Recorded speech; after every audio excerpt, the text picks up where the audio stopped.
Yo, what's up? You already know what it is. It's another hot episode of Ringside Mayhem podcast, and it may not be Black History Month still, but you already know I'm just hella black.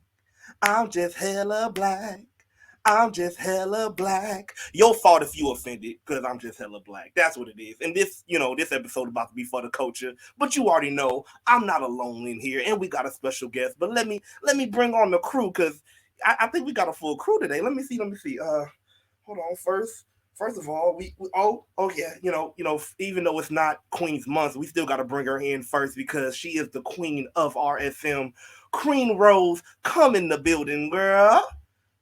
What's up, everybody? Hey, how you doing, Queen? Oh my God, it's the beginning of my favorite season of the year, spring. So I'm ready to spring into action. Let's go. All right, you got a little jump in you, got a little spring. All right. Little bank bounce with it. All right, I feel it. You look like you were doing the little flap. What she do? That's the way she did. On my dear, tick tock. Okay, no more. Okay, most definitely, we will come back to you. And also, we have, I know usually we bring them out last, but we got a special. We got actually two special people in the house today.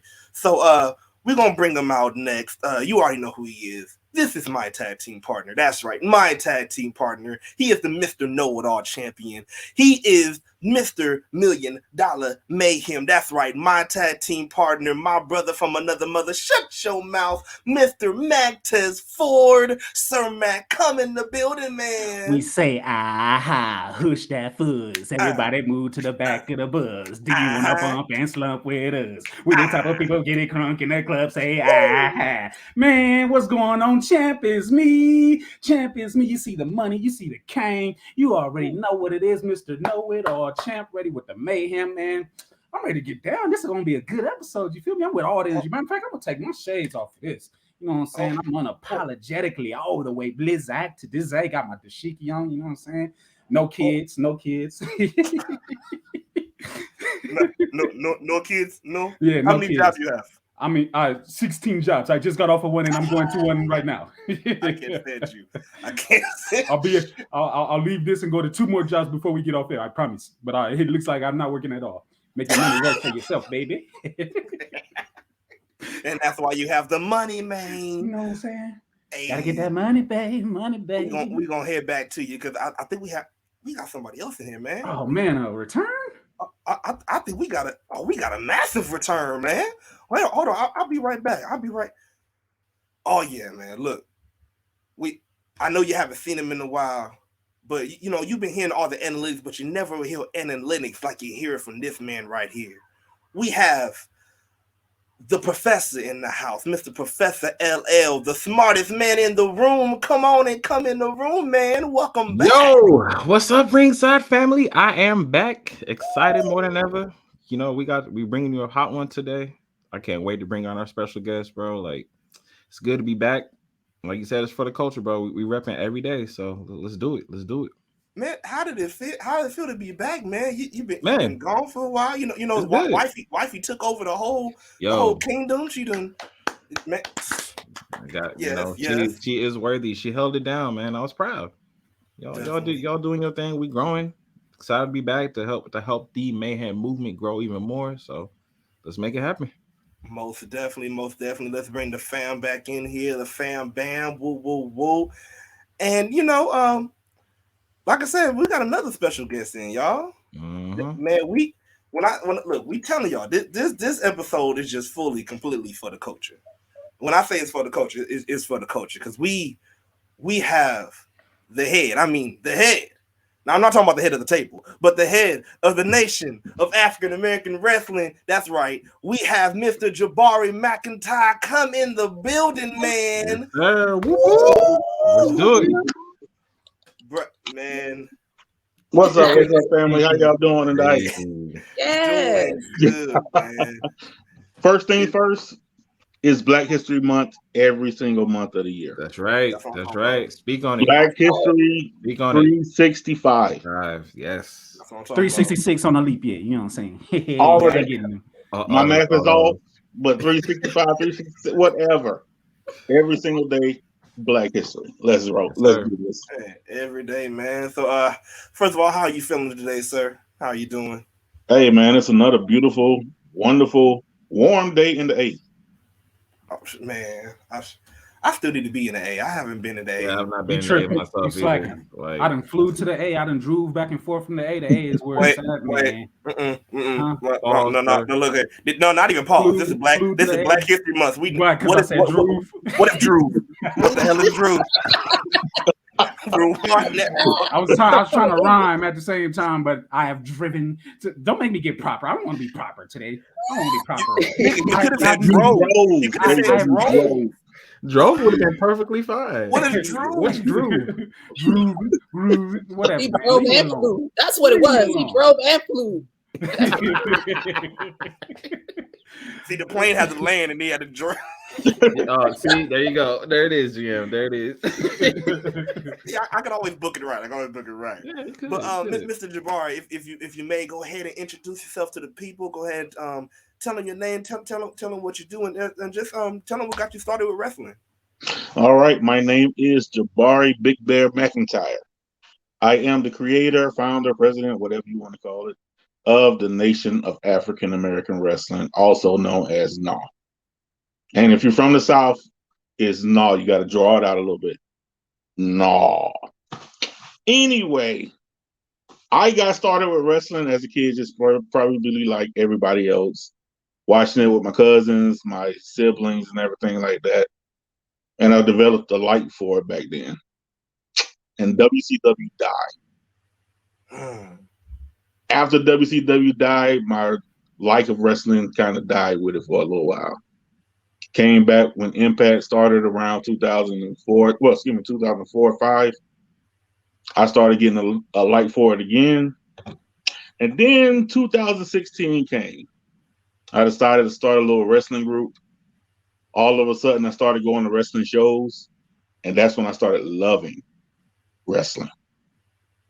I liked it as a kid. As an adult, I actually love it now.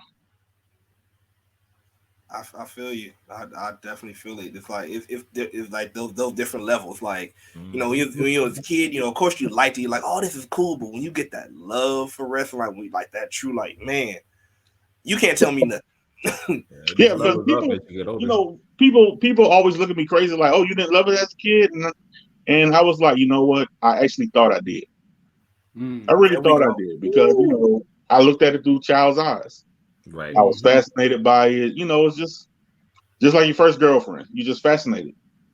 All of a sudden, when you get to be a grown ass man, you see other things. That's right. You know how to finesse her. You know how to take care of her. You know how to caress her the right way. You know how to nurture her. And that's the point I'm at right now. You are preaching and teaching, sir. Look here. When I was a child, I thought of the child. That's when it. I became a man. I learned how to love that right. Don't get it started, man. Go ahead, get started. This is what we're here for. This is what we're here for.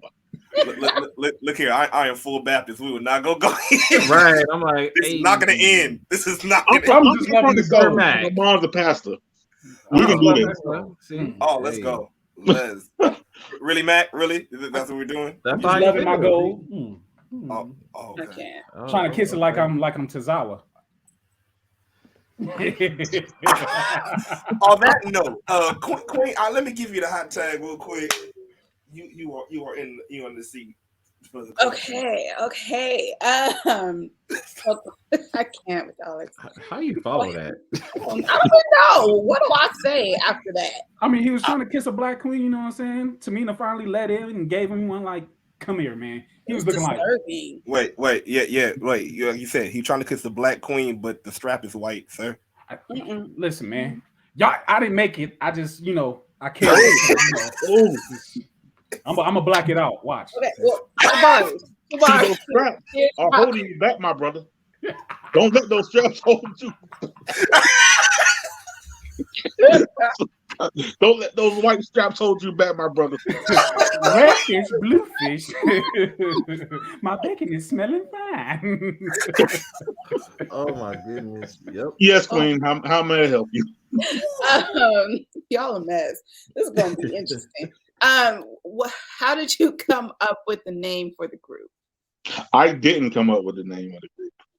We were actually tied to another nerd group, a very popular nerd group, and we were up under them. We were the wrestling wing of that group, the Extraordinary Journey of a Black Nerd Group. I know a lot of us have heard of it, so we started under there, and then we had a moment where we had to grow on our own. So one of the members was like, "Hey, what if we call ourselves the Nation?" And I was like, "Why don't you just go a little bit further with it?" He was like, "Okay, the Nation of African American Wrestling." And I was like, "Boom, that's perfect." So I can't even take credit for it, but we stuck with that name, and here we are. That's awesome. I know when I came across the group, it settled in my spirit. I was like, I need to see what this group is about because there's not many African American fan-based wrestling groups out there. And so when I came across yours, I was like, oh, this sounds strong and wow. I was like, I need to be a part of this. I don't want to be left out. So I mean, kudos to y'all for branching out and doing your own thing. See what it is, like you said, there are not too many of us. Mm-hmm. And I wanted to make a space where everybody felt safe, everybody felt comfortable, and everybody was going to have a sense of community and family. So that's always one of my number one goals. For one, as all Black wrestling fans can come in and feel safe. We're not going to tolerate your bullshit, but you can come in and at least feel safe for a little while. Touch on that because you have, as my brother said, you have turned heel on some people that would be on some bullshit, and you be like, sir. I think one that really made me pop for when you said, well, I could wish you good luck on your future endeavors if you want. I said, not the future endeavors. Listen. I don't have beef with anybody. Let's start there. Right. If you have beef with me, you're in a one-sided fight because I don't have beef with you. What I will tell you is that I do not tolerate bullshit. You can say whatever you want to say, and you will be rightly called out about it. If we disagree, we just disagree. If you want to get pissy and you want to be a kid about it, I don't give a shit. I will tell you that you're being a little kid about it, just like you have a right to tell me I'm being a little kid about it. We're grown adults in this group. We're all grown adults in this group. We don't have time to kid. We don't have time to play around because the main goal is still to, support Black wrestlers. Right. That is the main goal. I know we stray away from that. Sometimes I need to right the ship to get us back to it. But if you're on that bullshit, I'm going to be on that bullshit. I don't have time for it. I really don't have time for it because right now, wrestlers need our support. Yeah. Black wrestling companies need our support. Mm-hmm. So what I want to do, since we have one of the biggest Black wrestling groups out there, one, you're going to know that you're going to have support, regardless of anything else. If you're a Black wrestler and you see me, you see my family, you're going to know that you have support. Two, you're going to know that you have somebody behind you that's as knowledgeable and as passionate as somebody else. Mm-hmm. So, outside of those two things, yeah, I'm down with shenanigans. It's cool. It's fun sometimes. But when it's time for business, it's just time for business. Man, and like 6 years strong, you've been leading this charge. You got like 25 to 80 million admins or whatever, more or less like 25 to 30, something like that. But you have over $8,000 of just people, African American, 99% African Americans of wrestling fans coming together to be one. Like in the wrestling community, period, is always difficult to find another wrestling fan and then not be embarrassed to talk about it and show it off and things of that nature. So to be able to bring so many Black people together underneath the same roof to be about the same thing. You know what I'm saying? Like that is power, because you know how hard it is to get us together, which is what we should be doing as a nation. So like asking about that, I just want to know, what's the wildest moment, since we talking about turning heel, what's the wildest moment that you've been a part of, being a part of this group, like from a post or a comment that like really set off a fire? All right. Well, this is personal for me. This is a little personal for me. I actually had kind of sort of a small little beef with somebody. Well, he had a small little beef with me. And unfortunately, he contacted me during my grandmother's funeral. Oh no. And I told him I just told him I need some time to get my head together and stop. Just please stop bothering me right now. I need some time, because you know the group was my therapy, but I needed time to handle myself. So I started a thread where we roasted him for like 2 or 3 days. Oh damn. We roasted him for 2 or 3 days, and I muted him within the group so he couldn't respond. I remember that. I remember that. Yes. Remember that? Yes, I do. I was dying. Wait. I was Oh like, my God. that was my comedy for days. I was like, You oh. can't start a And roast session with that unfortunately, many he black tried to people. contact my wife about it. Ooh. And my wife was like, you got to take this, bro, Yeah. because he told you to, you know, Yeah, calm down leave it about it. alone. But see, I'm not proud of that. However, it's like, come on, man. We're about business right now. Let me be about business. Let me handle my business. Let me get my mental straight. Right. But And yeah, I mean, that's Safe to definitely say he fair poked the game. bear and wasn't prepared. Man, that's what I said. Don't poke the For bear. that claw, like I'm the no, second. believe it or not, out of all the admins, I'm really one of the nice ones. Oh. Right. Well, it's just like I give you chance after chance after, you know, argh. Yeah. Let me go ahead I and would, take care of that. because like I said, I know how hard it is to be in the other groups. I really do. When you're in some of these other bigger groups, you're pretty much on an island by yourself. Yeah. Anytime that you have a comment, everybody looks at you from a black side, so to speak. So it's like, oh, you just like this because you're black. You say this because you're black. Right. And it's like, no, I just say it because I'm a wrestling fan. Exactly. Who happens to be black. Who just happens to be black. You're right. That's right. And most people don't understand that, there are other factors into liking wrestlers and liking wrestling other than just, being from the black side. Right. But we still are black, so it's still part of us. Right. But that reason is like 2, 3, 4, 5 down the line. And nobody really gets that. So in NAAW, at the door, you check it all at the door. It's like, okay, we're all black. So that excuse goes straight out the window. And you can't say, oh, you don't like me because I'm black. No, we all black in this game. No, brother, no, I'm more than black, bro. I'm all the way black. You gotta respect my blackness. He was like, all right, you fucking around. You fit to catch it. You fit to catch all the heat. So be honest, Jay. So when you was roasting, did you hear one of these? Did you get him? No, I exited out of that thread. I exited out of the thread. So you just made it silent, like I'm gonna turn off the alerts. I let everybody do my smart. That was smart. I let everybody do ham. They're going ham in that thread. Oh my God. You almost got like 10,000 goons on one person, man. That is not fair. You know how we like to just jump people sometimes and just pack them out and everything. That ain't fair at all. But I've been called really petty for a reason. I'm King Petty for a reason. Oh my God. Crown. Well, Jabari, I wanted to piggyback on something. You said, growing up as a kid, you loved it. And then, WCW ended. You had to break, and then you came back. So what truly made you fall in love with wrestling again? When I went to the indie shows and actually saw the passion up front, and going to a show at an indie show, you're actually a part of the show.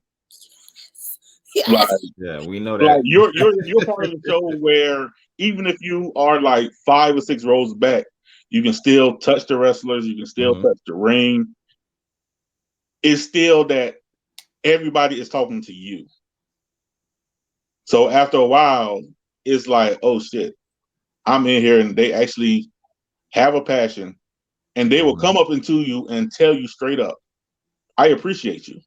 Yeah. What is your name? I appreciate you. Can you come back? You know what I'm saying? So it's like, it's a little bit different. And then two, I could go every single month. I don't have to wait for, this show to come once a year, that show to come once a year. No, I can go to this show this month.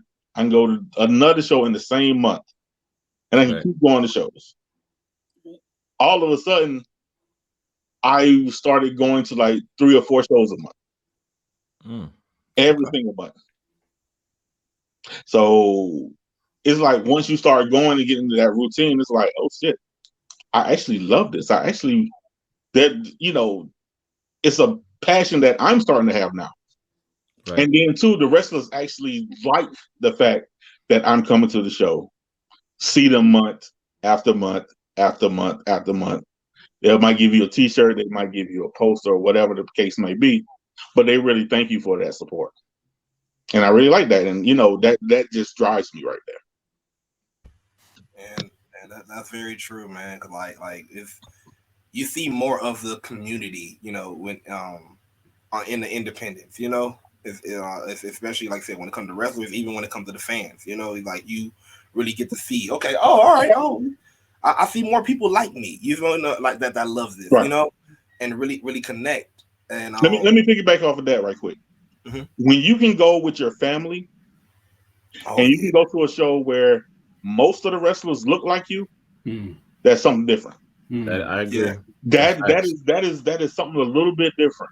You can go to any other show, and nothing against anybody else, but it's just a little bit different when there are like 8 or 9 people on the card that look just like you. Just like you, yeah. Right. That's facts. Talk like you, move like you. They're not stereotypical or anything like that. Oh man. And then you start going with your family and friends. All of a sudden, it becomes a family and friends show. Yeah, definitely. Damn. Man, we preaching up here. I'm telling you right now. Look, if you don't get it yet, message. All right, that's what I'm just telling you. Just saying right now. Just catch the message. I wish I had a pacifier. Message.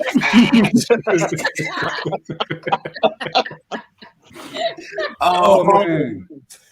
My question for you would be, I say let's go back a little bit, because like I say, you liked wrestling when even as a kid, and we think we can all attest to that, and having that love for it. And I think my question for you is, did you ever have get ridiculed when you was a kid, being a black kid that liked wrestling? Because No, I'm from Atlanta. I'm actually from Atlanta. So we are still the home of TBS, right, and the home of WCW.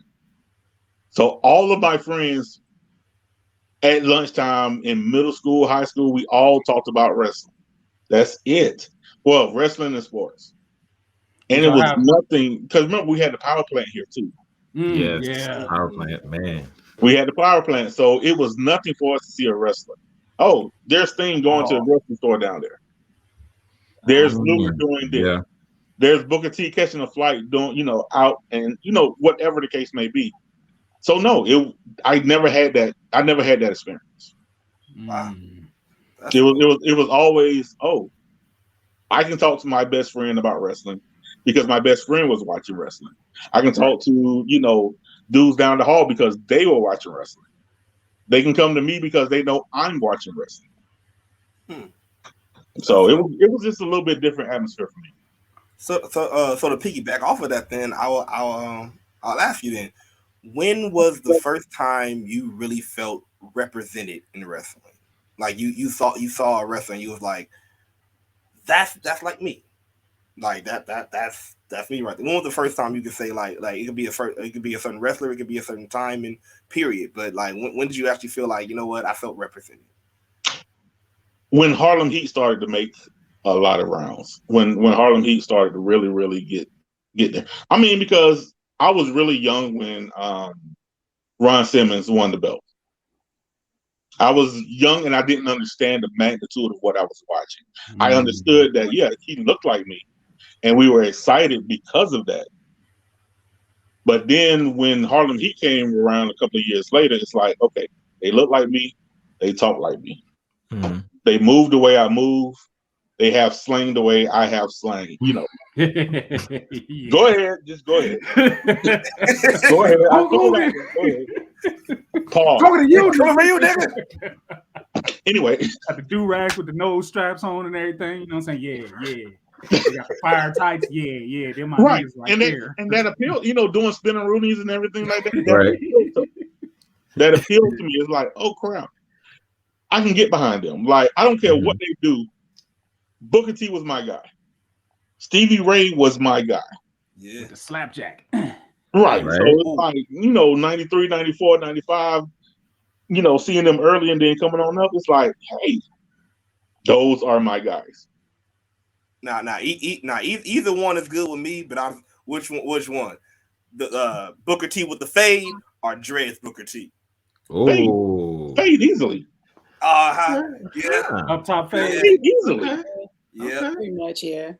I respect that. Hey, Booker was I mean, something else. Dreads Booker was a little bit grown. You know, he was on his grown man shit. Right. I wasn't there at that time. I wasn't on my grown man shit at that time. So, you know, because I was wearing a fade at that time. Come on now. I wanted the earring even though I couldn't have it, but, you know, I wanted the earring in the ear. I wanted to dress flamboyantly. Booker with the dreads? No, he was a little, you know, a little bit more proper. Right. Yeah. Proper. You know, that just what it is. That just wasn't me at the time. So yeah. Look at Dread Booker. He had everything proper. Dread Booker was still King Booker. We had everything that was proper came with Dreads Booker. Dreads Booker, yeah. Right. I mean, but it was corporate proper, so you know, it wasn't giving us like during that time in the late '90s. They was giving that hood flavor as we coming up and connecting to it and everything. Like it's crazy to talk to somebody whose fanship started with WCW and was so deeply rooted with WCW, because usually it's the other way around when you get WWF fans and then they grow into everything else. But just like that Atlanta base is just where it's at, like as far as WCW. Because I've never been a WWE, WWF fan. I've never been. Even when your favorite guys is going across, you never followed them across ship, like during the Monday Night Wars or nothing. You just like, fuck it, they on the other side then. I was focusing on trying to get to college. There you go. You know what I'm saying? Like in from 94 to 98, when I was in high school, I was in a band and I had to focus on getting to college. I could only choose one. Unfortunately, I could only choose one, so I chose WCW because, of course, you know, they were hometown. Right.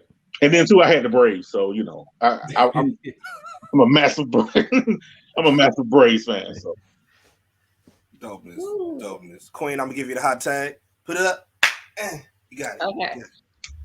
So just listening to you, Jabari, you mentioned that going to the live shows with family is like a great bonding experience, right? You get to meet up the wrestlers, you get to actually see the scars and marks on their bodies, right? From all of the bumps and years of putting in the work.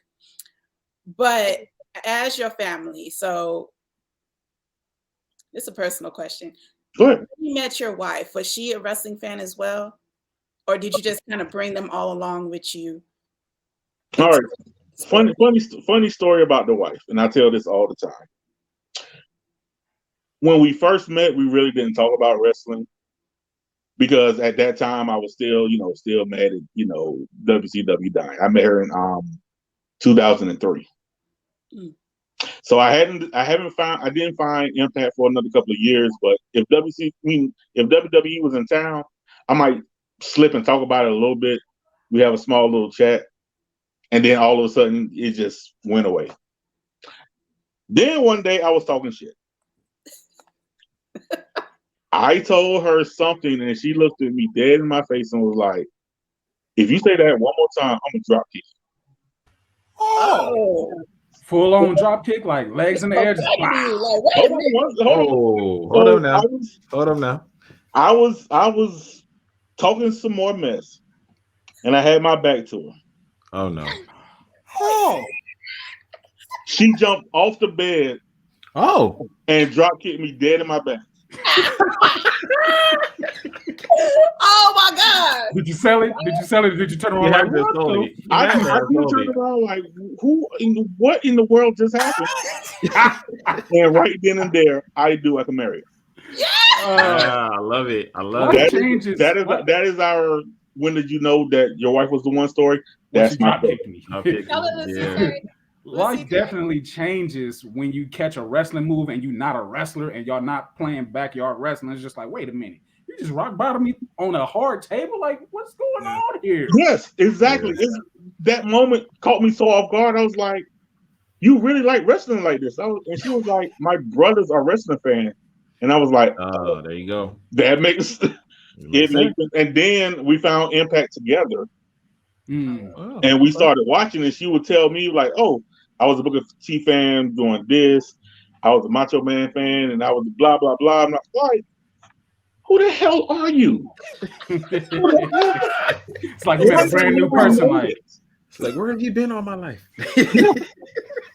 So when I did start going to independent shows, she's Mhm. right there with me a lot of times. Like if you see me, like if you don't see her next to me, she's in the crowd talking to somebody else. So she's always there with me. That's love. awesome. Yeah, it is.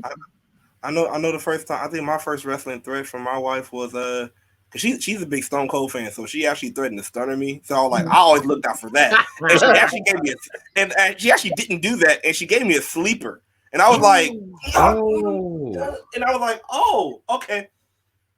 did you go to sleep? you went to sleep though, didn't you? No, I tapped. I said, look, I healed out. I was like, look, I ain't about to stay in this. I'm not about. You gotta know yourself. You just gotta You gotta know your limit. You gotta know your limit. and it makes you no less of a man. Because, hey, my wife tried to put me in the figure four, and I damn near punched her. I was like, no. I like her. No. I like her. Nope, I'm not. Nope, I'm not doing this with you. I know that hurts. I know it hurts. I'm not Probably doing watching a whole lot of Ronnie Garvin. It's like, yeah, I got the bar in my knee pad and everything. I'm about to tear your legs up. Like, look here, hey, I'm not. I don't play with that little woman. I do not play with her. Nah.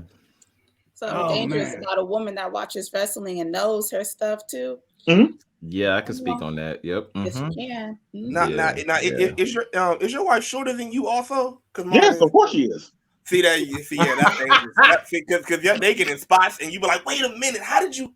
Yeah, nah, yeah. See, yeah. Like if I try to powerbomb her right now, she'll find a way to get out, and there's nothing I can do. Dang, so she's Sasha Banks. She's straight up backwards right underneath the leg, like. It's nothing I can do. So I mean, hey. I learned to keep my eyes open when I'm around her. I just gotta watch. Man, that's it. You ever had to take a chair shot just out of nowhere? Just pop. What are you doing? We haven't got there yet. We that's one of our rules. I like the yet. No, that's one of our rules. That's one of, no outside interference or anything like that. Right. No foreign objects, none of that. No. I respect it. We gotta keep it clean. Keep it clean now. Yeah. Oh man. Is it on me? Is it me? Yeah, I'll take it. So back to the group, like how many wrestlers would you say off top is a part of the family? Like, because I see a lot of independents. I see a lot of folks that's climbing up the ranks, you know what I'm saying, and Impact and things of that nature. Like, just I know it'd be hard to put a number on it, but maybe you can. Like, how many wrestlers is in the family? Okay, so if you saw the Black Wrestling 500 list, yes, I would say at least 450 of them are in the group. Wow. Let's go. That's amazing. It might be an exaggeration. I might be off, but I know at least about a good 400 wrestlers from that list are in, to the very least. That is amazing. And like, how do they become a part of the family? Do you like find them and send them a message, or do they like we did? We found you and just joined. You just like, hey, this is where it's at. All right, even better story. Here's an even better story of how everything gets started. I was my home promotion was Atlanta Wrestling Entertainment. So I used to go to the very first time I went to a show, I went on live in the group, trying to find out if anybody was actually in the group. I started going on live, and all of a sudden there's a voice in the background that was saying, "Yeah, the show starts at 8:00, blah, blah, blah, blah." And me and my wife were looking around like, who is talking? We didn't realize who was talking. So I was like, okay, we just ignored it. 5 minutes later, the voice came back saying other stuff. And we were like, who the fuck is talking? What's going on? So it was actually one of the earlier wrestlers in the group, Lamar Diggs. That's my boy, Lamar Diggs. And he was just on Dark like 2 days last week. Anyway, he was talking in the on the live, and he was like, "Yeah, I'm actually on the show tonight." And I was like, "We got wrestlers in the group?" I was like, "Yeah." It was like, it's just a couple of us right now, but we just we're just filling it out, and we're just seeing how y'all act. Because they put in all the other groups and everything like that, and they know how stupid fans can get. And I straight up told them, I'm like, you know what? I'm gonna try to be as different as possible. I can't make no promises, but I'm going to show you that we're here for your support. And that was in 2017. Wow. Word of mouth got around that, okay, they're actually there to actually support, because some of the wrestlers that were on that show, I would go up to them and be like, look, you don't have to join my group, but as long as I come to these shows, you're going to know that we're going to support you. So, I used to bring, it was a couple of us at first. Then all of a sudden, a few of my long-term friends started coming to the show with me. So it would be like 5 or 6 of us. All of us would be like, okay, we're going to root for everybody black, of course. We're going to buy your merchandise. Mm-hmm. We're going to show up if you go to another promotion. It doesn't matter where you go. If we can go to it, we're going to support you there too. So it's like, it was like a following. Right. So once the wrestlers started to understand we were really serious about it, they started accepting us a little bit more, and they started telling other wrestlers and more wrestlers. And then all of a sudden, Rickland Stevens joined the group. Wow. That's a name. That's a big name. Very big name. Very big name.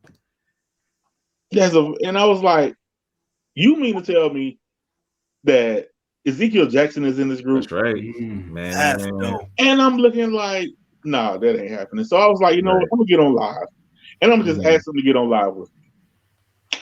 He got on live with me, and my wife damn near lost it. This is what we call domination. Right? Man, that's and he told me straight up, he actually just appreciates what we're doing for the culture. And I'm still looking at him like, you're fucking Ezekiel Jackson. Right? ECW champion. Come on now. Core member, you know what I'm saying? Yes. Rick. Yes. Like, do you know who you are? So, that's one of them moments, right? But it's to the point now where a lot of the black wrestlers are talking to each other about us. And saying that, if that we are legit out here, that if you see us, we're not going to try to take advantage of the fact that we know them. Right. That's not what we're about. That's so not what we're about. What we're about is actual support, for real. I know I say it a lot, but that's still the main goal. If you see me, I'm going to make sure that I at least buy a t-shirt from you, a picture, take a picture with you. It doesn't matter. I'm going to do everything to let you know that, hey, I got your back. Yeah. Definitely. It's important. It's definitely important. I know definitely, like, we appreciate, for us, we appreciate every black wrestler that have came through, through RSM, like, we can go down the list. Shout out to Shane Taylor, all the FTP crew, Con, love y'all. Yeah. Shout out to Tootie Lynn Ramsey, amazing, doing amazing things. Ruthless Lala. Man, I love Tootie and I love Lala. I saw Tootie last week. I was in St. Louis last week for the Black Wrestlers Matter show. Man. When she went up against Swole. Oh my God, I know that match was dope. Yeah, I went to that show. That really was a whole dope card.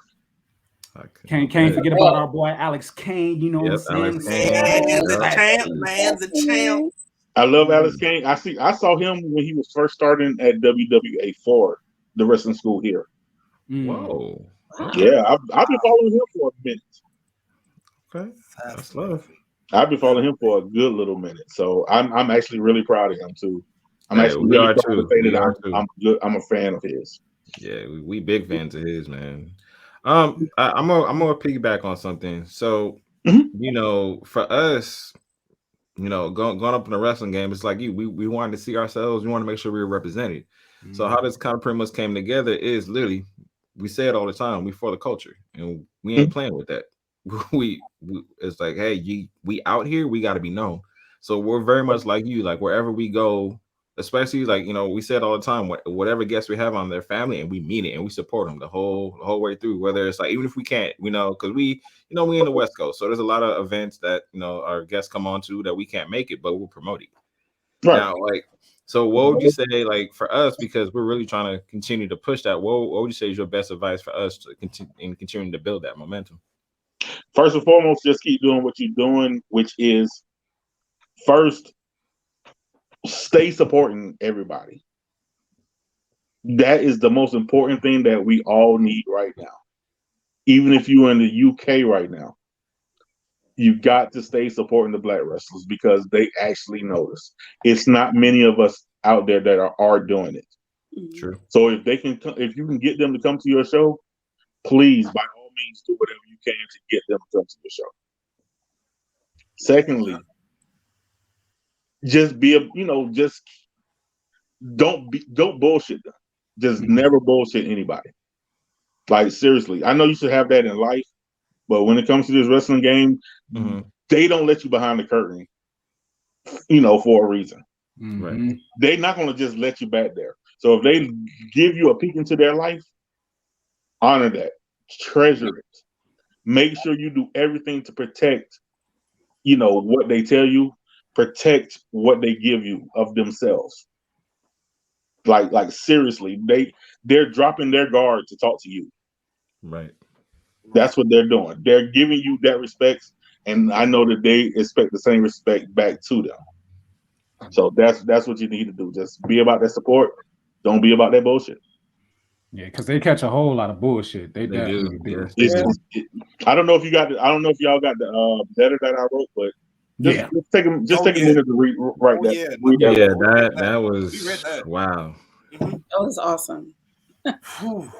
And like you said, it's true. Like a lot of times, especially at first, you know, you just go to shows, you don't really have your head on the swivel or don't really notice stuff. You just okay, the show, but then you start noticing, okay, red flag here, red flag there, and you're like, okay, yeah, something ain't right. And like you said, we don't have, especially as Black wrestlers or even just in the Black wrestling community, you know, you don't have a lot of people you can have that trust with. You can just open up with, you know. So yeah, that's definitely something big to cherish. And here's another thing too, actually, and this is a little personal when we go to a show. Most wrestlers don't realize this, but it's usually like 8 or 9 of us who go to a show, like consistently. Yeah. We don't leave until they leave. Yeah, see, that's crazy. They don't, you know, we don't leave until everybody is safe and heading out. Right. Including the wrestlers. It's you know, I work for the police department and my dad's a cop. So it's like that was ingrained in me. You always look out for your people. Even if you can't do anything, your presence is usually more than enough. Right. Your presence is usually more than enough. So just like, okay, so we went to Terminus on Thursday. When we went to Terminus, say what? I said I wish it could have been there. Yeah. I mean, come one day. Just, you know, take a trip. 36 hours in droving time. 36 hours. Non-stop. All you do is stop for food and gas. 36 hours. I promise you. I've done it. Drove. But all of us did not leave, and it was like 12 of us. All of us did not leave until everybody got out the building. Oh. It's subconscious with us, but that's just what we do. Right. We just So want we to all- make sure that everybody is straight, no matter no matter what. Right. So Definitely. and it's funny Wow. you say going to a show because I actually want to start going to shows in other states also. just to Hey. get Same here. that vibe, Same see here. what's going Yeah. on. Well, when you come to Cali, let us know. We got, if it's something Oh, we can yeah. we'll be there. And I appreciate Yeah. that. I appreciate that. And I really do plan because I was asked to go to St. Louis. I went to St. Louis. So I was actually happy to really go. St. Louis is dope, especially downtown St. Louis. It ain't nothing like it. It's such a vibe, such a vibe, such a vibe. And I mean, I'm a Rams fan, so I'm a Cardinals fan, and everything. So I'm a Nelly fan, you know what I'm saying? Just being in that atmosphere is just it feels different. Just being able to travel and go to places that you want to be familiar with and that you like, and then you're doing things that you enjoy as well. It's just man, so lovely, so lovely. Yeah, so I just want to get a group of people to go to like different shows in different states. I know that's a far-fetched dream. I know that. No, it's not. No, it can happen. No, it's not. It's not that that. far-fetched. That's reality. Sure. It's already in the Yeah, existence. but Write it down and make a go to plan. the It's show. gonna happen. Right, and I just want to go to a show and just bring my people with me. Then we go to another state, bring my people with me. That's Go it. to another state, go to Florida. Go to Iowa if they have it. Go to Maine if they have it. Go to New York. Go to Florida. Already been to North Carolina. Mm-hmm. Go to Texas. It doesn't matter. Wherever there's a black show, I want to go to. I just want to have my people at a black show. Yeah. Definitely. That's the type of stuff that gets me excited too. Yeah. Man, We speaking in the about same boat. coming together and going to shows, I see y'all made y'all AEW appearance. You know what I'm saying? Y'all was all elite front row. Talk about that a little bit. That was dope. That was cool. All right, so my god sister, shout out to Christina. My god sister is actually from Buffalo. Cool. There's a certain person, West Side Gun, who just happened to be on the front row, West Side Gun, Right. Yeah. and who happens to be from Buffalo, West Side Gun. Right. So all throughout Dynamite, she was trying to get down there, just to holler at him, like, hey, you from my hometown, we just get, just show a little bit of hometown love. Right. She tried like right before Dynamite ended, but it didn't happen. So as she was coming back to her seats, she noticed that West Side was leaving. She went out to go talk to West Side. I don't know what the conversation was, but 5 minutes later, right before Rampage started, she was like, hey, do y'all want to go sit on the front row? Hell yeah, we want to go sit on the front row. That's immediate, yes. Why are you even asking this question? She was like, yeah, let's go. You're not going to ask me how I got these tickets? Nope. Come to find out, he was leaving. She showed him a little bit of hometown love, and he was like, hey, I got 4 tickets. Y'all can have my 4 tickets. And it just so happened to be 4 of them. Wow, that's It a just so blessing. happened to be 4 of us. meant to be. Meant to be right there. Yeah. Man. And we Exactly got to what the that front is. row of that Rampage, and we had a blast. That's cool.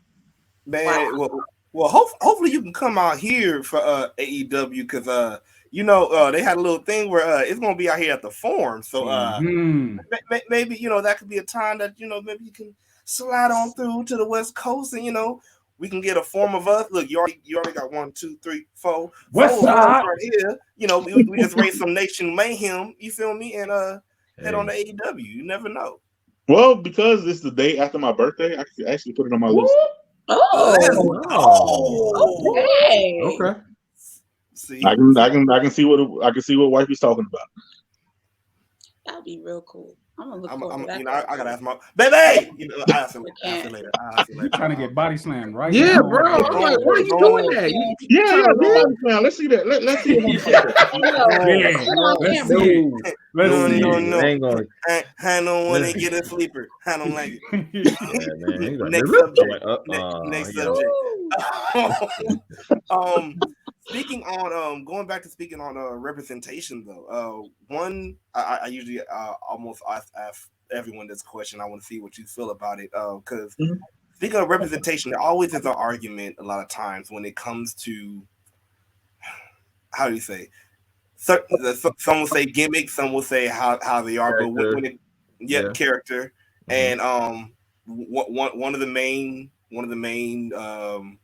gimmicks or characters that come up is the New Day. Mhm. How do you feel about the argument or the whole shuck and jive argument of the New Day, and or even I'll say this, black wrestlers that like to have fun.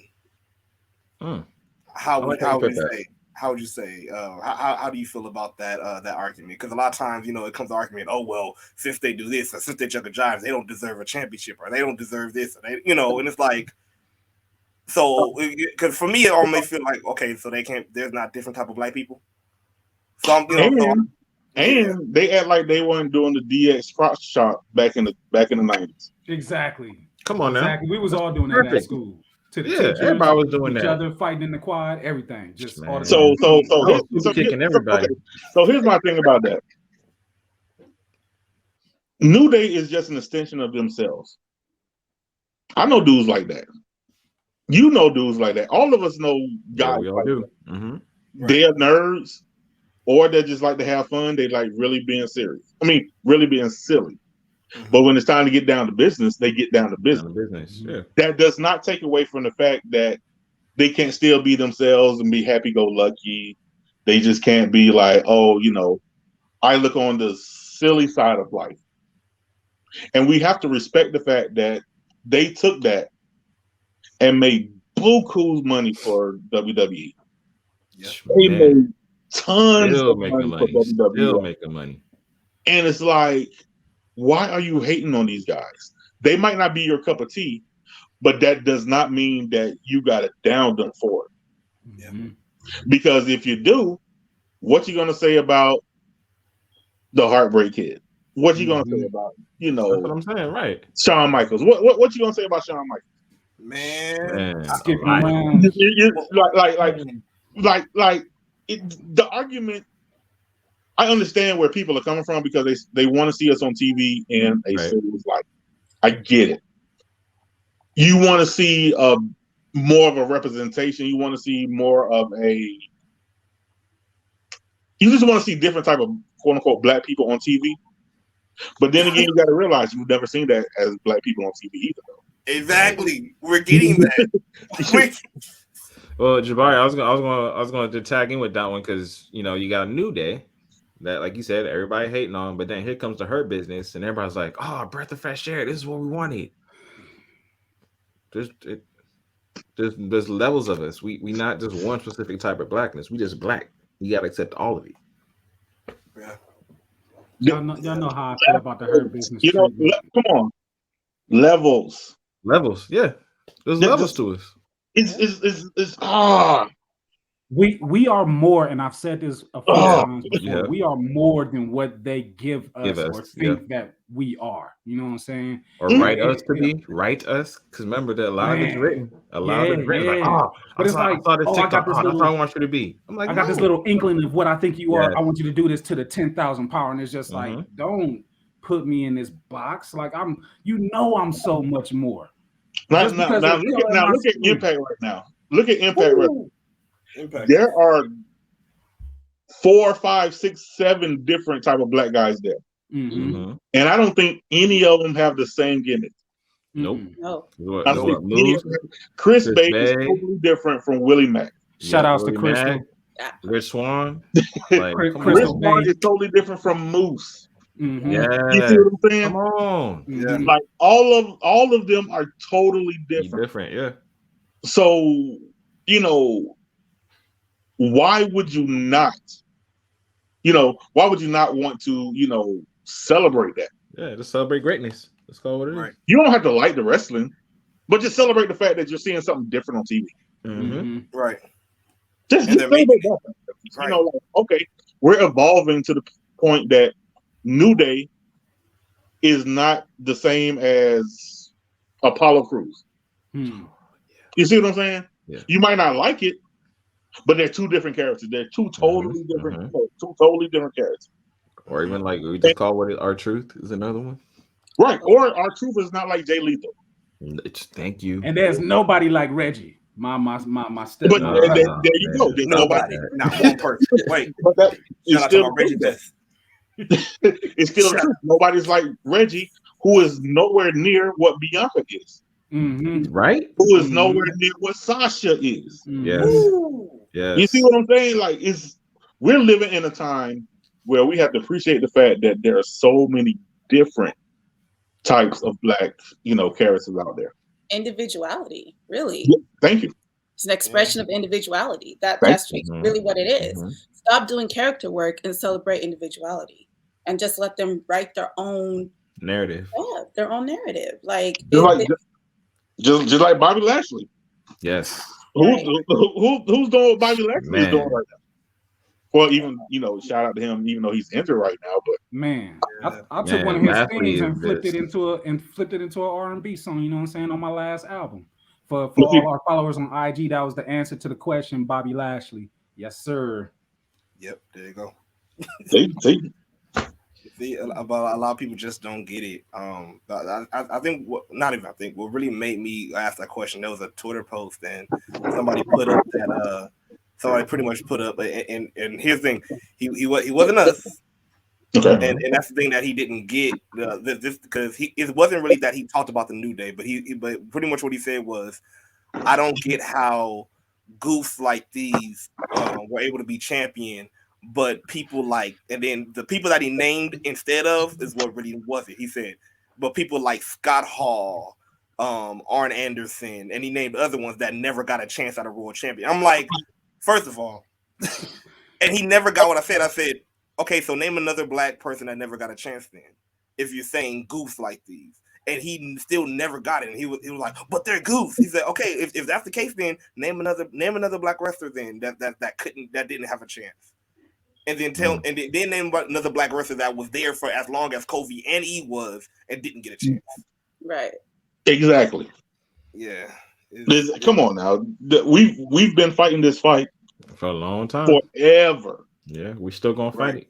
Forever. Like, this is not the 70s where if there are two black wrestlers on the card, they're fighting for one spot. This is not that common. I was gonna say, for me, I remember growing up, like, there was Coco Beware and Junkyard Dog, and they were fighting for like the same spot. That's what I'm saying. That's why I brought that up. Bad News Brown in the 80s. Bad News Brown, right? He was fighting for Ahmed Johnson's spot. Yep. Mm-hmm. You see what I'm saying? They all fighting for the same spot. Yes. And now nobody is fighting for one or two spots. No, they're just doing whatever they want to right now. Pretty much. Right. Yes. Pretty much. Yeah. So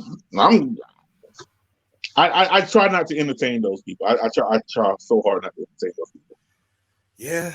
Because they still have the same mindset, and they don't realize that a few things have changed. It's the maturity of the individual. Yeah, well, that too. Yeah, that's it. That's the key. I mean, I'm like you, because I'm man. I pick and choose when I speak, because it's like, why am I gonna waste my words on a person that's just not gonna get it? I know that's maturity within us also. It is, yeah. But damn it, I'm 41. I am 41. I don't have time to explain to you at length. Yes, that's something that you could either one Google or two should know because you're a grown ass man also. Yes. Or woman also. Yeah. Right. Like, you have 2 eyes, 2 ears, and you have a mind to understand the fact that if you see it, there are certain things you can understand about it. Use your brain. Just use your brain for 2 seconds. Use the brain. And use empathy. Also use empathy. You can empathize with me. You can empathize with my point. It's not that hard. Yep. It's really just not that hard. People make things harder than what it need to be, and then that's just the side of us that they don't want after that, because it's just like, you asked for this, now you can't even handle what we bring it to your attention. Like, just do better. Because and then here's my favorite line. Oh, you just want to bring race into it. You brought it, low-key. Okay, yeah. But then, haven't you learned that I'm already black? So I'm just telling you what I see. I'm just telling you my experiences. Yeah. Well, I went through. Like, right. And for me, I mean, seriously, like, just coming off Queen's Month. February was Queen's Month. And I tried to represent the women as much as possible, since only being the only female on this podcast. Mm-hmm. So my question to you, Jabari, is how do you think Black female wrestlers are represented in this industry? It's a big fight that they are having right now. It's a real big fight because, unfortunately, you know, they still aren't seen as profitable. Right. Most times, Black women just aren't seen as profitable, and women in general just aren't seen as profitable, period. But it's like we're back to the 70s again. Yeah. Most women are fighting for like one spot. Yep. Unfortunately, they're fighting for one spot, and we as a community haven't gotten to the point where it's like, hey, tell these companies we want to see more than one Black woman on a card. Mm-hmm. We have to lift our voice. I know we just got out of Black History Month, but we still have to lift our voice and say, hey, there is still room for Naomi, Sasha, and Bianca. Yes. Instead of Sasha, Naomi, or Bianca. Just like last year at WrestleMania, the main event. Right. That was one of the most beautiful things I've seen, and I don't even watch WWE. Yeah. Epic. But come on now, to main event of WrestleMania? Yes. Very surprising to see them do that. Yeah. You know what I'm saying? Right. Exactly. And two women covered. So, you know, they are in a, you know, Black women are in a big fight. As Black men and other Black women, we have to support them in this fight too. We have to raise our voices. We have to get on Twitter. We have to talk with our dollars. We have to speak the language that these companies are going to speak in. We got to speak in their language. Their language is Twitter views and money. Mm-hmm. Right. So what are we going to do to help these women get to that point where they just not fighting for one spot? What are we going to do also? Right. So, you know, it's a big fight, and you know, unfortunately, we still got a very, very long way to go. Yeah. We moving in the right strides direction. being made now. There are strides being made because you see more Black women on, you know, all the companies. True. You're seeing them. Now that we see them, what are we going to do from here? Right. Yeah. What are we doing from here? It's a spicy question that I got, but I'm gonna have to save it for next time. But I'm mad. I just thought about it. I'm gonna just say her name off the cuss, and we just gonna just ask. I was gonna ask it. It's gonna take us another 2 hours. I was gonna ask him about Brandy Rhodes and her representation and her whole umbrella. No, that needs to be asked, man. That needs to be asked. How do you feel about her place in the wrestling world and what she was trying to convey against what she actually did convey for the community? Okay. First and foremost, Brandy Rhodes is a beautiful individual. She is one of the highest Black women in a wrestling company that we know of at this moment. I'm not quite sure there's anybody in her position or higher of her position. That alone right there needs to be celebrated. What we have to do is not portray our biases upon her, because she's still Black at the end of the day. I can't tell her how Black she is. She can't tell us how Black we are. What we have to do is put a lot of petty bullshit aside. We have to actually listen to her experiences and where she's coming from and what she's actually trying to say, instead of saying, oh, that's what she's saying, we're reading between the lines. No, if a person tell you they're on fire, maybe just maybe that they're on fire. Mm-hmm. So with Brandy, I have no problems with Brandy. I've never had any problems with Brandy. I've always, would support Brandy.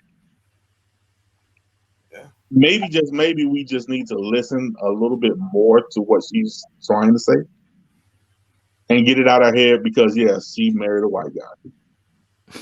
That has nothing to do. That doesn't make her any less Black. Mm-hmm. That doesn't mean that she deserves any less support. You know, I think you hit the nail on the head when it comes to that, because when you said no matter how she acts or portrays, she's still Black, because I think that it's not even just about her, or not even about her marrying Cody, but a lot, you hear a lot of people say, "Oh, well, she's trying too hard to act black," and I'm like, how do you act black? Yeah. That's the biggest question. How do you act black? Yeah. I'm sure the WWE has an answer to that question. Oh God. Why do you gotta go there? You know how I get, bro, and they go all the way back to when I started. Okay, so you see behind me. Yeah. Mm-hmm. That would imply that I'm a huge blur. Am I not acting black because I'm so nerdy? Nah, not at all. You see what I'm saying? Yeah. So how are we gonna tell her based upon her experiences that she's not acting black? You can't do that. Mm-hmm. You can't do that. Even if you don't like it, you still can't tell her that she's not black. Everybody is their own version of what black is because of what they've experienced in their black life. That's true. You know what I'm saying? Which goes back to what we were saying about the different characters. New Day. Yep. It just comes right full back. circle. All right, so I'm gonna hit you with a 2-part finisher. Pause.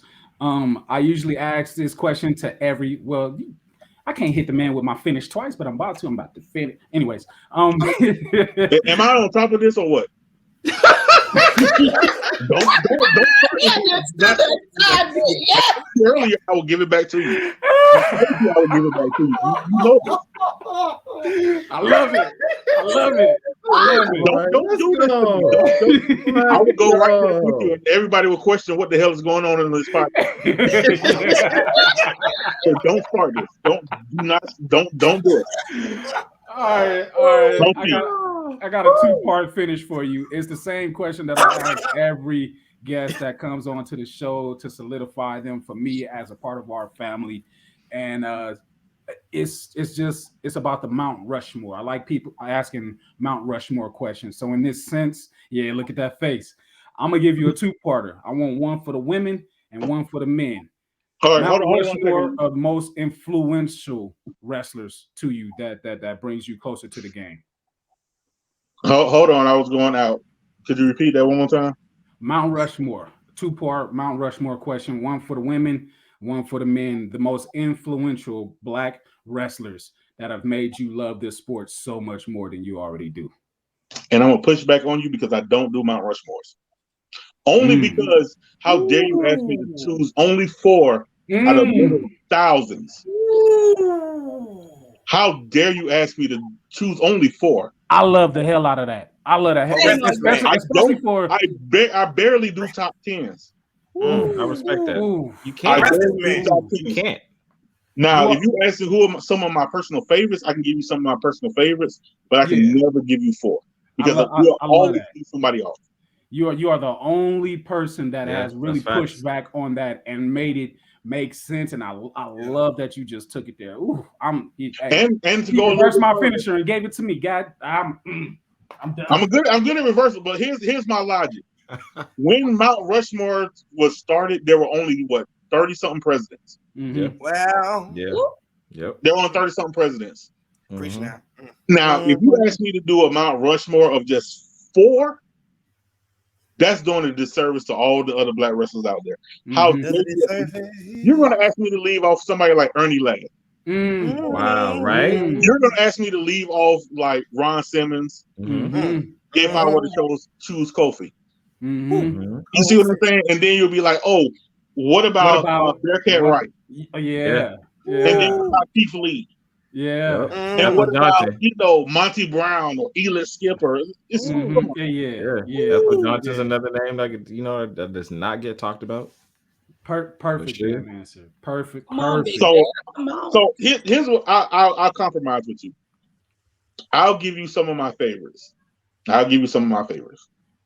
Okay. And I will go. You want to do men and women, or what? How you want to? However you feel comfortable giving it to us. Pause. Oh, baby, I like it raw.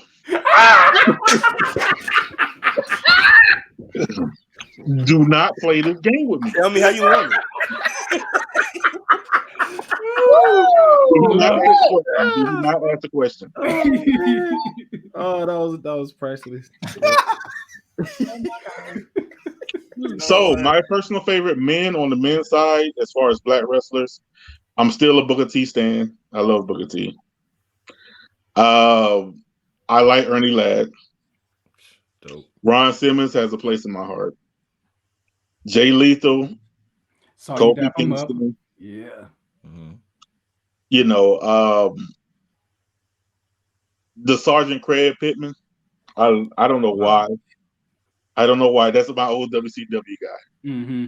I love Sarge.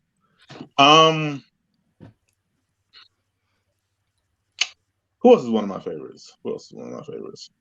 I actually have a lot of indie favorites now. I will say. I will say. You know, a lot of the indie guys now are really growing on me, and I have more of appreciation because, like I said, now that I love it from an adult point of view, I see their grind and I love it.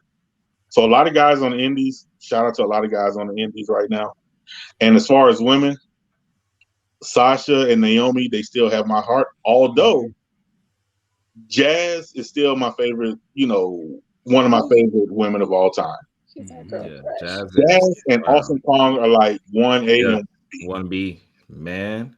Because I told my wife I'd probably leave my wife for Awesome Kong. I would. She'll leave me for the Rock. It's okay. It's okay. Like I'd rather take a spinning back fist from you than Awesome Kong, baby. So hey, if she come walking around, go ahead and just. But you know, you know, this question is actually getting a little bit harder because now we have a lot more people that are starting to come up. Yeah. Whereas back in the day, we didn't have as many. No. Because you know, I didn't even mention Mark Henry, and I you know, I cried at his fake retirement.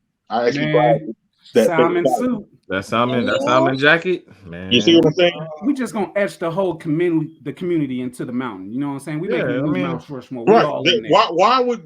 Why would you pick only 4 when there are so many? Just like even Raka Khan, who's been in the group forever, and she shows us so much love. But I like what she does. You see what I'm saying? Like, how dare you? And even now, like Big Swole, how you gonna ask me to leave Big Swole off? Yeah. So no, I can't give you 4. I cannot. That match ended in a disqualification. You flipped to the hill like, you know what? I'm about to fuck the win. You lost the match. What do you mean? Hey, I had to come in and hit him with a chair real quick. You know what I'm saying? Heels do whatever they need to do to get ahead in life. I'll take it. You no-sold your chair. That's what just happened. You know what? Sometimes the big ones is always who no sell. You know what I'm saying? So hey, I tried it. It didn't work out for me. I'm like this. No, I just had to educate them. That's all. Yeah, okay. I definitely take that. Like I said, you have been the only person who's answered it that way, and so perfect. So perfect. So if you ever notice in the group that when the Mount Rushmores come up, I always give that same answer. I would never give that. I can never have a Mount Rushmore. I can't. Too many people did too many things that are too influential. Too many. I'm a hot tag professor in to get his in. Yes, sir. So this is going to be the last question we ask, but you know it's an important one, more so, really to me a lot because I'm all about legacy, and that's really the foundation of what we stand on for Ringside is that legacy building. Because you know we the type of people that as we grow, we try and bring everybody with us. So when it's all said and done, what do you want your legacy to be? I don't have an individual legacy. It's everything right now is so much bigger than me. I may have started this, but when you think about NAAW, I want you to think about support. I don't want you to think about me. Don't think about me.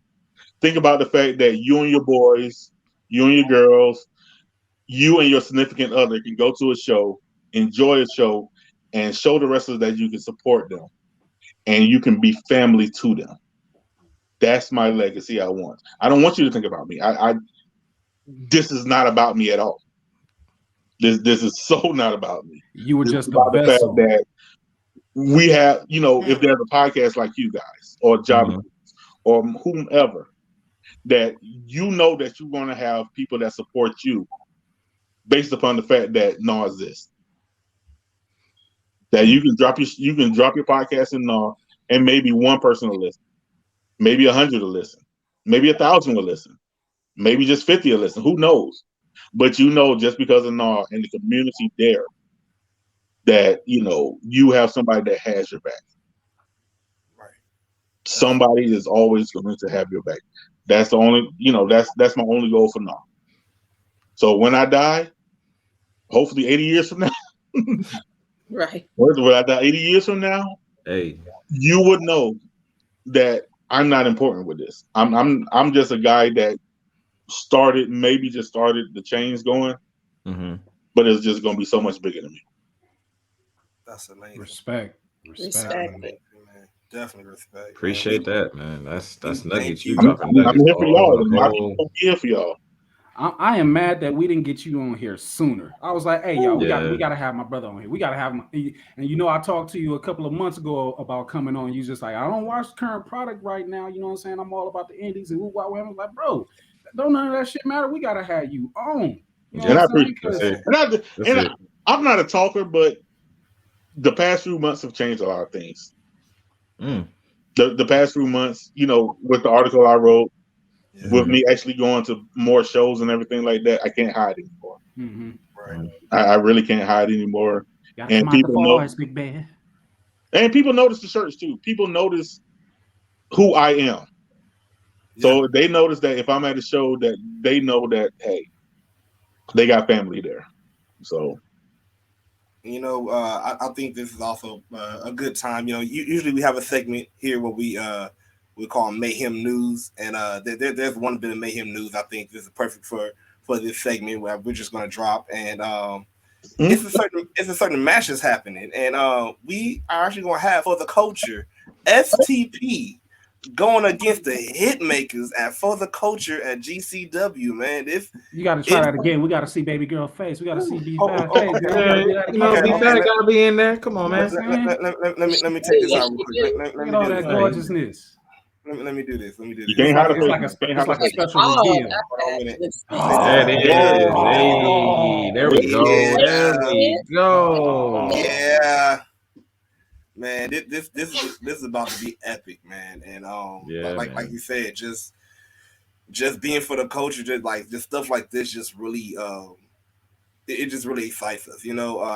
Shane Taylor said it best when he talking about this match. He was like, why wait for or try to strive to be at through a certain door when you can start making eyes yourself, and that's exactly what you're doing with NAAW, man. And here's an even better thing. There were pretty much 6 black shows in February. Yeah. There were about 6 black shows that I know of in February. That's a damn good problem to have, to try to figure out which one you're going to. Right. That's a damn good problem to have. Like, oh, I want to go to St. Louis. Oh, I got to go to Florida. Oh, I want to go to Ohio. No, I want to go to DC. Like, come on. So many shows. Yeah, we even went to one. We even went to one out here too, in Cali. See what I'm saying? Like Shane is right. There are people popping up right now. There are shows popping up right now where you're gonna see a lot more black talent. Yeah. Awesome. And this is not like, oh, we're going to some gym where there's only like 10 people there. That ain't happening. Terminus had 350 people right now at the show. Wow. For Black Wrestlers Matter had almost 250. Nice. You see what I'm saying? So it's not like a small group. It's growing. Right. It's not like a small group of people. No, we are really going to shows, and there's money to be made because there's happening to a market right now. Yep. We are a demographic. We want to spend our money on to us. see black wrestlers. We want to spend our money to see this. Yep. Now people are starting to understand, like, hey, it's an untapped market. Yeah, it goes back to whole FUBU, man. For us, by us. That's the mentality. Let's do it. And learn how to market us right. Like, it still makes me feel some type of way that they sold a Caniculum packet with some bedazzled plastic jewels on it. Bianca, like that I was just like, ponytail whip and everything. They have a long, the major companies do have a long way to go. Yes. That's why I tell people all the time, support the independents who will actually listen to you Right. because they cater their shows mostly to the fans that come to the show. Yeah, it's more than just money. You know what I'm to saying? them, yeah. It's It's the deeper love. than that. Mhm. Most of them have love because they are fans. Most of them are fans too. Yeah. Right. They're fans too. So hey, that's what it is. Man. Well, Jabari, man, let the people know where they can find you at, man. And if you know of any other shows that's going on, let them know, where you might be at next. All right. Once again, I'm Jabari Big Bear McIntyre. You can find me on Facebook at Jabari Big Bear McIntyre. You know my group, which is the Nation of African American Wrestling. If you start putting it up on in Facebook, it'll start coming up.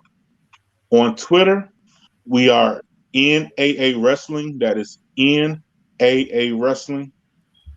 So that's how you find us on Twitter. And if anybody listening to the show that's not black and you want to join NAW, it's fine. You can go ahead and join NAW if you want to. Understand that first and foremost, we are about the business of supporting black wrestlers. Right. That is number one. If you can't get with that, I don't give a shit. You don't even have to come into the group if that's not going to be your goal. You'll get a 2-day roast post. You don't want that, man. You don't want that. No. At this point, I just can't. Yeah, I don't care. I don't care. I'm too old to play. I'm too old to play these games. I'm too old to play these games. Speak on it. So, and if you want to just hit me up, just hit me up. The next show I'm gonna be at will be here in Atlanta on Friday, which will be Action Wrestling. The Internet Wrestling TV Champion, which is AC Mack, will be at that show, which is a brother. Yep. Which is the brother, so he'll be at that show. And that show is actually a local show, so I'm actually going to that. So shout out to Action Wrestling. I'm still going to the next tournament show whenever that comes back up in March. And if any other show pops up, then I just get the urge to go. I'm just go. Most definitely. Thank you, So man. I'm out here. Yeah. Nice. I hear in these streets, baby. I'm for the streets, man. I'm for the streets. Oh Lord, Lord. I'm staying on your ass tonight. There it is. Oh. You know what? I had to get this ready. I had to get it ready. Yes, it is. All right. In the ring. Green light, all gold. I'm just going straight through it tonight. Screw it. I feel this is the most I've ever felt victimized. Like just from my own creation. It's just like Jesus Christ, what let off me. But I'm glad let off you. Pause. No, sir. No, man. Come on now. I'm glad I could bring it out of you because I know we were talking beforehand. You were nervous and everything. I'm like, bro, you ain't even got to do that. We just like you come on here and just shoot the shit with us. That's all it is. And we've had a grand conversation. I know this will not be the last time. First time. This is very epic. Very, very, very epic. Just let me know when you want me on. I'll be here. Oh, most definitely. Yep. And for you, the listeners, you already know where to find us at. Go ahead and follow us on Facebook, Ringside Mayhem Podcast. Follow us on Twitter right there, RSM Mayhem Pod on Twitter. Follow us at Ringside Mayhem Pod on IG right there. You already know. And you right there. You, the people that's watching, go ahead, comment, like, share, subscribe. Click the notification bell right there to stay updated on episodes. And you already know. Catch us ringside while the Mayhem goes down. Let's go.